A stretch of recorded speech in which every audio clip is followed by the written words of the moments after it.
Today I will be discussing my study that examines the neural correlates of metacognitive deficits in individuals aging with traumatic brain injury. Traumatic brain injury is defined as an alteration in brain function or other evidence of brain pathology that is caused by an external force. It involves pathophysiological, cognitive, and socioemotional changes. The cognitive impairments following TBI are commonly persistent and chronic, and the outcomes are heterogeneous. Normal aging exacerbates the neuropathological processes that occur following TBI, in that the vasculature and white matter in the brain are weakened from aging and therefore more susceptible to injury, which increases the likelihood of complications following TBI, such as hematoma or a brain bleed, as well as neurodegenerative diseases.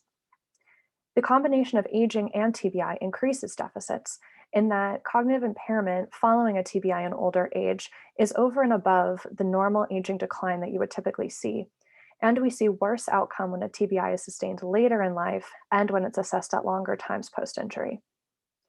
Metacognition is a domain that is disrupted after normal aging, pathological aging, and following traumatic brain injury, and it's defined as the ability to reflect on one's own cognitive processes. It's linked to executive functioning broadly, as well as frontal brain regions, which makes sense as both normal aging and TBI are also linked to damage and degeneration of the frontal lobe. Specifically, regions such as the middle frontal gyrus and the superior frontal gyrus, as well as areas of the cingulate cortex, the ACC and the PCC, have commonly been associated with metacognitive deficit. A previous study out of our laboratory examined both the anterior and posterior portions of the default mode network that are associated with those regions. This network is associated with self-referential thoughts. And we also looked at the salience network, which is a network that integrates the functions of other networks. And what we found was a significant interaction when we looked at the TBI and healthy control groups on this internetwork connectivity between both the anterior and posterior default mode network and salience network connectivity in correlation to metacognitive accuracy. And so that study looked at individuals who were 32 to 36 years of age after sustaining a brain injury, and they were 4 years out from their head injury. But what we're interested in is how an aging process might impact this relationship between connectivity and metacognition in a sample of individuals who are 55 years of age or older who are also 10 years post-brain injury. So the goals of this current study are to first demonstrate metacognitive deficit in this sample of older individuals with TBI, and then to look at neuroimaging data to determine the relationship between neural networks and metacognition in this population, and to lastly examine the impact of age on the relationship. To establish metacognitive deficit, we first looked at a sample of 102 individuals with TBI and 28 healthy controls. We used this task to assess metacognition, where we ask individuals to choose from the puzzle pieces below which best fits the pattern, and then we ask how certain they are of their choice.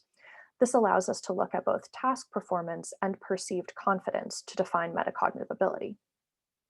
We found that the TBI group did perform significantly worse on the metacognitive task than the healthy control group, demonstrating that older individuals with TBI exhibited poorer metacognitive performance than their aged match healthy control group.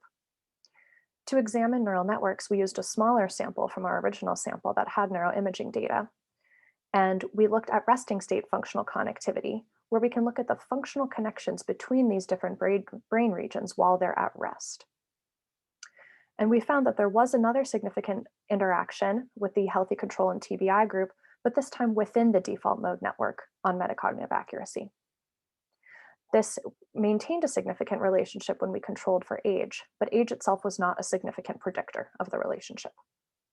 So what we see here is connectivity within portions of the DMN was associated with metacognitive ability in this older population with traumatic brain injury, whereas our prior study demonstrated connectivity between portions of the DMN and salience network associated with metacognition in our younger population.